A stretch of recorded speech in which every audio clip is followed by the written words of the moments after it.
آج کی ویڈیو میں ہم جانیں گے کہ مغل شہنشاہ اکبر اعظم سندھ کے شہر عمرکوٹ میں کب اور کن حالات میں پیدا ہوئے اور ان کے والد شہنشاہ ہمایوں ایک مجبور اور روپوش بھگوڑے کی صورت میں عمرکوٹ کے رانا کے پناہ لینے پر کس طرح مجبور ہوئے۔ مغل سلطنت کی بنیاد رکھنے والے ظہیر الدین محمد بابر 47 سال کی عمر میں آگرہ میں فوت ہو گئے اور ان کی وصیت کے مطابق ان کے تخت پر ان کا بیٹا ہمایوں 1530 عیسوی میں براجمان ہوا۔ ان کی عمر اس وقت صرف 22 سال تھی۔ بابر نے منگول طرز پر اپنی سلطنت اپنے بیٹوں میں تقسیم کر دی تھی۔ ہمایوں کے بھائی کامران مرزا کو وراثت میں کابل اور قندھار کی جاگیریں ملی، جبکہ ہمایوں کے دوسرے چھوٹے بھائی ہندال مرزا کو الوار، غزنی اور میوات کے علاقہ جات ورثۂ حکمرانی میں ملے۔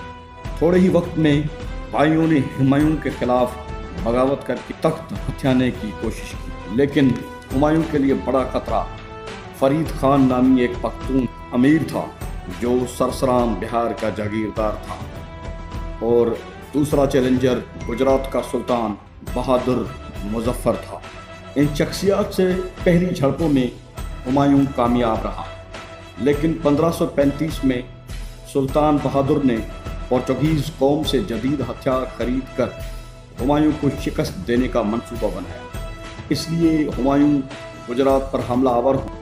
ہمایوں سلطان مظفر کو وقتی شکست دینے میں کامیاب ہوا، لیکن دوسری طرف سے فرید خان المعروف شیر شاہ سوری آگرہ پر جھپٹا اور ہمایوں آگرہ بچانے کے لیے گجرات سے واپس پلٹا۔ آگرہ بچا لیا گیا، لیکن ولایت بنگال کا مرکز غور فرید خان نے لوٹ کر بے تحاشا دولت، مال اور وسائل حاصل کر لیے۔ 1539 میں فرید خان اور ہمایوں کے درمیان چوسا کے میدان میں خون ریز جنگ ہوئی، جس میں فرید خان فاتح ہوا۔ ہمایوں 1540 میں پھر جنگ کنوج میں فرید خان المعروف شیر شاہ سوری کے مد مقابل آیا، لیکن فتح اب بھی فرید خان کے ہاتھ ہے۔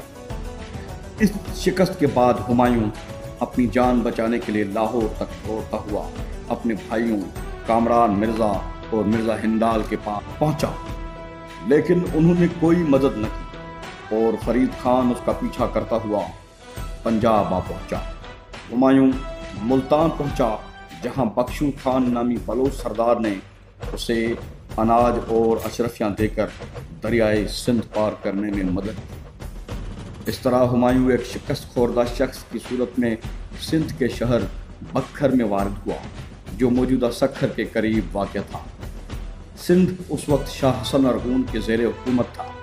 شاہ حسن ارغون مرحوم شہنشاہ بابر کا زیر دست گورنر تھا، اس لیے ہمایوں نے اسے مدد کے لیے کہلوا بھیجا، لیکن شاہ حسن ارغون مختلف ہیلے بہانے کر کے ملاقات کو ٹالتا رہا، کیونکہ اس کو گمان غالب تھا کہ ہمایوں سے مل کر اسے گرفتار کر کر قتل کروا دے گا اور سندھ کا تخت ہتھیا لے۔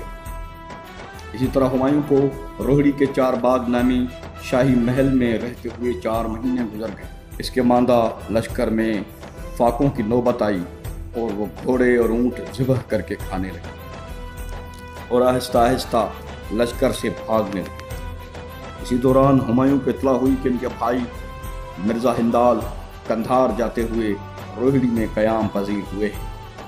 ہمایوں اپنی والدہ سے ملنے کے لیے مرزا ہندال کے قیام گاہ آ پہنچا۔ والدہ سے ملاقات کے وقت ہمایوں کی نظر حمیدہ بانو بیگم پر پڑی، جو انتہائی حسین و جمیل تھی۔ حمیدہ بانو سندھ کی برگزیدہ ہستی حضرت احمد جام زندہ پیر کی اولاد میں سے تھی اور مغلوں کی اس گھرانے سے روحانی عقیدت تھی۔ حمیدہ بانو بیگم سے جب ہمایوں نے شادی کرنے کا اظہار کیا تو ہمایوں کے بھائیوں اور خود حمیدہ بانو بیگم نے سخت اعتراض کیا۔ یہی کشمکش 40 دن تک جاری رہی۔ آخرکار حمیدہ بانو نکاح کے لیے راضی ہوئی۔ 3 دن کے قیام بعد یہ قافلہ واپس بکھر پہنچا۔ مرزا ہندال نے اپنے رشتہ دار مرزا یادگار ناصر کو हुमायूं का साथी मुकर्रर किया और खुद कंधार चला गया। और हुमायूं मिर्ज़ा यादगार को बख्तर का इंचार्ज बनाकर खुद सेवन की तरफ चल निकला, क्योंकि वहाँ का कोतवाल मीर अली पहले हुमायूं का अफसर था।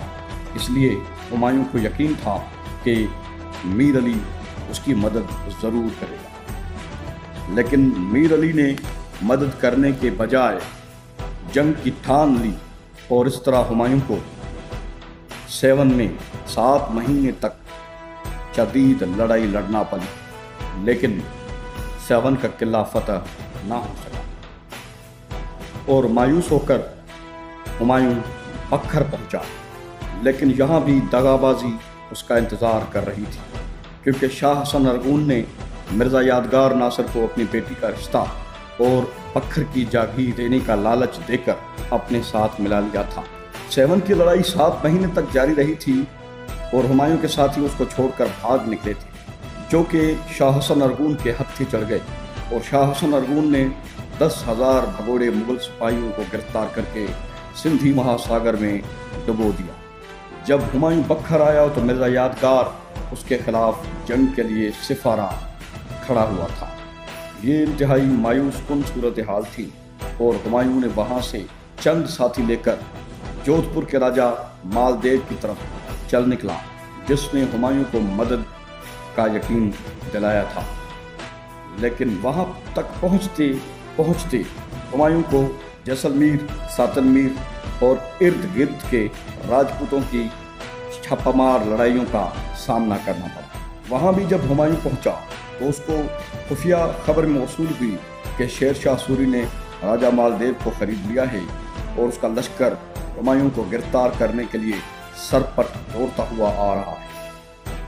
हर तरफ से मायूस और मजबूर माजूल शहनशाह अपनी प्रेग्नेंट सोजा और चंद साथियों को साथ लेकर भाग खड़ा हुआ। इसके साथ चंद ही लोग रह गए और हालत कुछ ये हुई कि हुमायूं का घोड़ा जब भूख और प्यास से मर गया तो किसी ने उसे घोड़ा तक देना गवारा न किया और हुमायूं अपनी जोजा की सवारी की बाग पकड़े हुए पैदल चलता रहा। तब एक मुगल अफसर ने तरस खाकर अपना घोड़ा हुमायूं के हवाले किया। इन हालात में थकावट से चूर, भूख और प्यास से निढाल ये लुटा हुआ काफिला उमरकोट पहुंचा, जहां के राजपूत राणा प्रसाद सिंह सोढ़ा ने इस बदकिस्मत बादशाह की खूब इज्जत और खातिर तवाज़ा। हमीदा बानो इसी ही गैरतमंद सोढ़ा राणा के घर में मुकीम रही और वहीं 23 नवंबर 1542 को शहजादा अकबर का जन्म हुआ। राणा प्रसाद सिंह सोढ़ा ने सूरमा और सांखला कबीले के 3000 बहादुर राजपूत सिपाही हुमायूं को दिए ताकि वो मिर्ज़ा शाह हसन अरगून से अपने वालिद राणा गंगा सिंह सोढ़ा के कत्ल का बदला ले सके।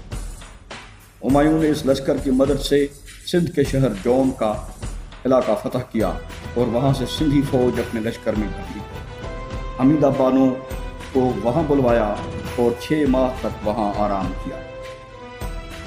नवंबर 1853 में चाचका मौजूदा बदीन के पास हुमायूं और अरगून फौज के दरमियान शदीद लड़ाई हुई। इस लड़ाई में हुमायूं का करीबी दोस्त तर्दी बेग मारा गया। मिर्ज़ा मुजफ्फर लश्कर छोड़कर भाग निकला और खालिद बेग अरगून अमीर के साथ मिल गया। हुमायूं वापस जौन आया और मिर्ज़ा शाह हसन अरगून भी जौन पर हमला आवर हुआ। मुसलसल लड़ाइयाँ चलती रहीं। हुमायूं घेरे में था।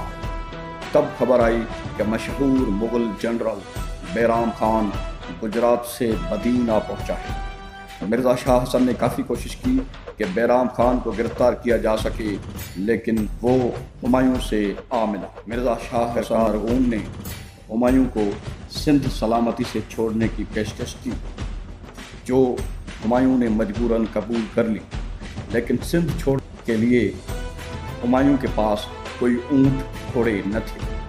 शाह हसन अरगून ने जंगली ऊँट हुमायूं के हवाले किए, जिन पर सवार होकर हज़ार तकालीफ सहकर हुमायूं बलोचिस्तान के शहर सिब्बी आ पहुँचा। वहाँ हुमायूं के भाई मिर्ज़ा कामरान और मिर्ज़ा अस्करी बलोच सरदारों को रिश्वत और जागीरों की लालच देकर हुमायूं को गिरफ्तार करने के लिए उकसाते रहे, लेकिन बलोच सरदारों ने बादशाह से गद्दारी गवारा न की। इस वफादारी के बदले में हुमायूं ने आगे चलकर बलोच सरदार लोंग खान को कोयटा और मस्तूम के इलाके जागीर में तहत की। इसी बलोच सरदार की मदद से हुमायूं ईरान पहुंचा। मुगल शहंशाहों के ईरानी शहंशाहों से इज़्ज़त व मोहब्बत के ताल्लुकात थे। जब मोहम्मद खान शेबानी उज़्बक ने शहंशाह बाबर की बहन को जंग के बाद कैद कर दिया था, तब शाह इस्माइल सफवी ने शेबानी को शिकस्त देने के बाद बाबर की बहन को कमाल इज़्ज़त और एहतराम से बाबर के हवाले किया था। हुमायूं के वक्त में शाह तहमास्प सफवी ईरान का हुक्मरान था। शाह तहमास्प ने ईरानी लश्कर हुमायूं के हवाले किया ताकि वो हिंदुस्तान फतह कर सके। हुमायूं ने ईरानी लश्कर की मदद से 1547 में मिर्ज़ा कामरान और अस्करी से काबुल और कंधार फतह कर लिए। शेरशाह सूरी एक जंग में मारा जा चुका था। उसके जानशीन कमज़ोर और अयाश थे, कोई मरकजियत न रही थी। हुमायूं ने लाहौर तक का इलाका बलोच सरदार मीर चाकर खान वल्द शेख खान रिंद की मदद से फतह कर लिया और हुमायूं ने बलोचों को लाहौर से लेकर मकरान तक का इलाका जागीर में इनायत किया।